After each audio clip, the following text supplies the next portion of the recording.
It's no secret the games industry is struggling. Millions of dollars have been lost and thousands of layoffs have occurred. Even games with mild success will not make their money back.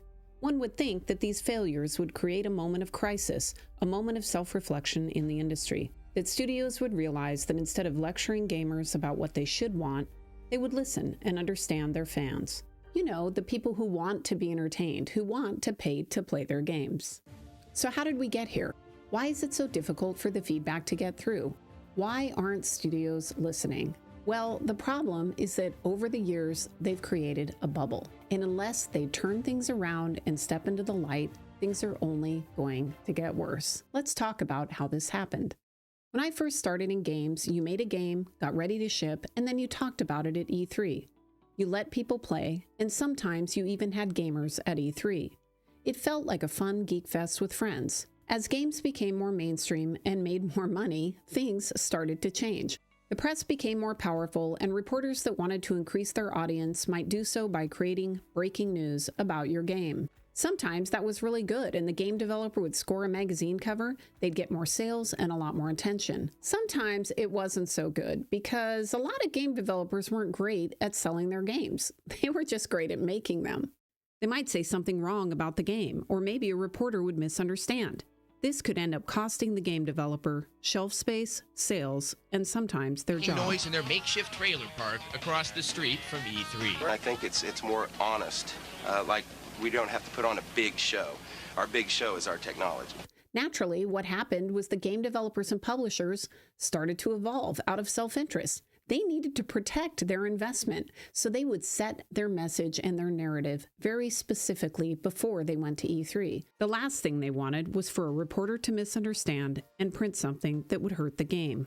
Now, instead of game developers working 8-hour shifts on the show floor discussing their games, companies moved to designated spokespeople and had secondary people manning the booth.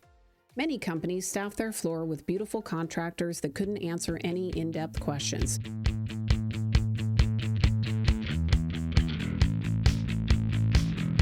Aloha! Welcome to the Maxim Video Game Quiz. This worked really well. Instead of having kind of a grumpy developer that had crunched in order to get their E3 demo done, you had beautiful, bubbly people, and they would set a great first impression of your game. Oh my god, I know this one too. The green guy. Giovanni? No. The turtle.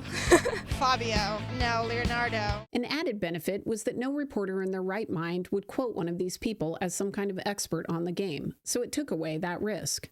If a journalist wanted an in-depth interview or wanted specific questions about the game answered, then they were directed to a PR spokesperson, and these people were trained. They were intimately familiar with the game, and generally, they didn't say anything stupid. And fortunately, we have a product for people who aren't able to get some form of connectivity. It's called Xbox 360. Right.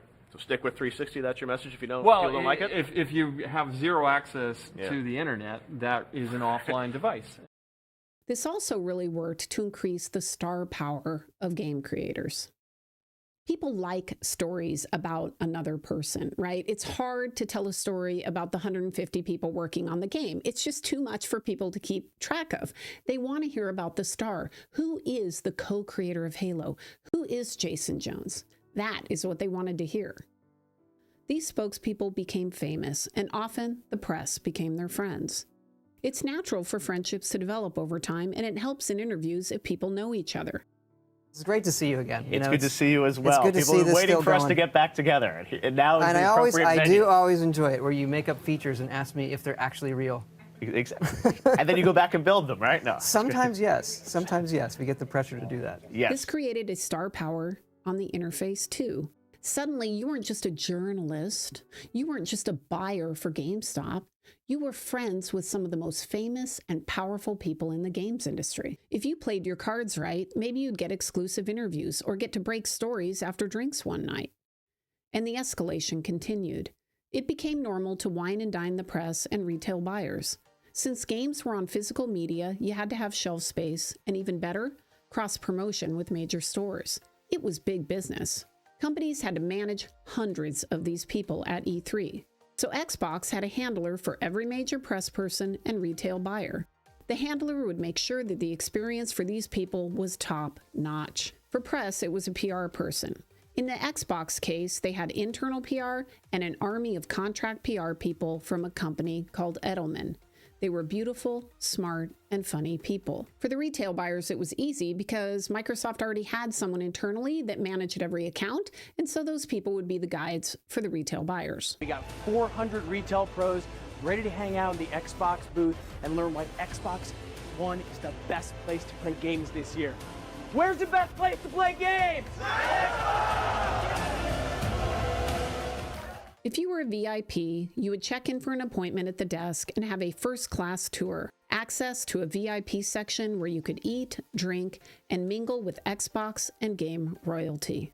On the tour, you might see a presentation by one of the creators followed by a hands-on demo, staffed appropriately so that your experience was perfect. This sometimes meant that they would even win when they weren't very good at the game. I like that you actually went through 3 hurdles and you still finished first. So That's because I run so fast. No matter how many obstacles I hit, I can just make up for it. That's fun. It's pretty phenomenal. If the game was big enough, like Gears, there might be an exclusive party or event. It was also staffed with beautiful people, models, and sometimes even celebrities like Paris Hilton. I remember Paris showing up at the event. She walked over to the bar and slammed a few shots. Next thing I knew, Cliffy's girlfriend was posing for a selfie, and there I was looking like, I don't know, where's Waldo in this picture? It was funny because when Cliffy's girlfriend posted this picture, she made sure to scrub me out of there. I wonder why. Then there were the press briefings before E3 even started. We'd spend weeks leading up to E3 figuring out which games to include and how to create blockbuster sound bites that would further drive our message. I know you plan these things months and months in advance. For anybody that doesn't know, that like the planning for this starts like the beginning of the year kind of thing. That's right. It's crazy. So we didn't want a random reporter setting the tone for the entire week, so we got ahead of it. We set the tone at that briefing and then gave more details later in the week. And it worked. Sometimes reporters would just report your message exactly, like this article which mirrored our internal XNA messaging. We knew that it was insanely ambitious to assume creating a game engine like XNA was going to somehow change the entire dynamics of the console business. But reporters liked it, and they ran with it. And this still happens. As you saw with Dragon Age, a return to form is exactly what the designer wanted the press to say. Managing the message was critical to a studio's success and was done for survival purposes. But it sadly started to hurt gamers. You now had an industry that was in a bubble. As the friendships and relationships grew, only journalists in the bubble were given exclusives, and sometimes their review didn't match what was going on. Again, you saw this recently with Veilguard. IGN is walking back their review. Did IGN actually believe Veilguard was a 9 out of 10, or did they intentionally ignore the flaws? Did they play the game? Did they like the game, but then after they got into it more, they decided they didn't like it anymore? It's just confusing as to why it appears they're walking back that review. Is it because suddenly they're seeing that gamers don't like it and the sales are going to be low? I don't know the answers, but it's not a new story. Then there were the awards at the shows. For game developers, it was a way to keep score, to get more marketing and support for your game. It was a way to gain more shelf space at retail. Look, an expert loves my game. See, IGN says I'm a 9 out of 10. Please give me more shelf space. This created even more power for the journalists because they had a chance to create their own brand and suck up to the bigger business of Hollywood. Then YouTube took off and threatened to bring the whole thing down because suddenly you didn't have to listen to a print magazine. You could just go watch the game being played online and hear what that person had to say about it. It took a while, but the industry started to notice. I remember being at WB Games and arguing with our PR team about this. Being a Hollywood company, they loved the current setup. They had been cultivating these relationships for years. They knew and loved the model. They didn't want to embrace the new reality. On Gotham City Imposters, we wanted a presence on YouTube, so we made the videos ourselves. All of these videos were done by the actual game developers. They didn't have a budget or help, just their own creativity and time. Once the big companies caught on that YouTube and streaming was here to stay, they started the process again. The playbook was the same. Cultivate a relationship with the most popular streamers and YouTube personalities that love your game and pull them into the bubble. But then, something changed. You see, when you're in a bubble or an echo chamber where no real feedback gets through, it's easy to make bad choices. It's easy to believe the friendly journalists when they tell you what a genius you are and how great your game is. On the score, yeah, we do mock reviews for every game that we launch, and this is like double digits lower than we thought we would be. You stop seeing what the gamers are actually playing. You stop understanding what they want. You stop listening because all you hear is how awesome you are. Let's look at Dragon Age. It took over 6 years to make that game. And that is very expensive even before you start talking about the marketing. This means you're going to have to sell a lot of copies, and that means you're going to have to appeal to as many people as possible. Look, shipping a game is really hard, and I give these developers a lot of credit for getting it out the door. There's no question that some people like the game, and that's great, but it's looking like it won't be enough, and I have concerns this will lead to more layoffs. Also, as a gamer, I have no problem with game developers taking risks with their content. Who doesn't love innovation? But that doesn't mean I'll buy your game. There are many games I like and many that I don't. This is true of movies too. And that's the beauty and the challenge of working in the games industry. Sometimes you will make something that you think is good and people don't love it. I was proud of every single game I shipped, but not all of them had commercial success, and it was frustrating. But I didn't blame the gamers for that. Instead, I tried to look back. I tried to self-reflect. What did we do well on this game? What could we have done better? Why didn't this work out? And as the leader of a studio or a game, I always looked at myself first. War in the North was also a commercial failure, a fact that many critics attributed to the timing of its release, being released only 10 days before the juggernaut of fantasy gaming, Skyrim. Gaming is entertainment. People aren't forced to buy your message or your game. Holding back user reviews for a few days only buys you a few days. Eventually, the truth comes out.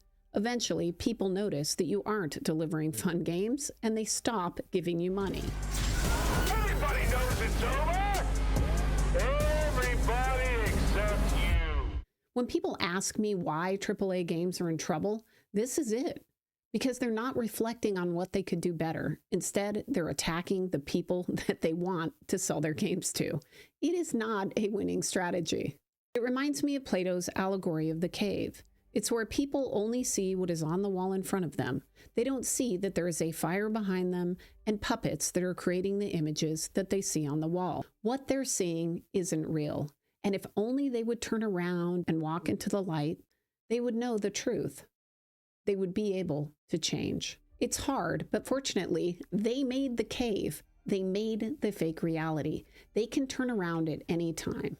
And I, for one, hope they do, because I really want more great games.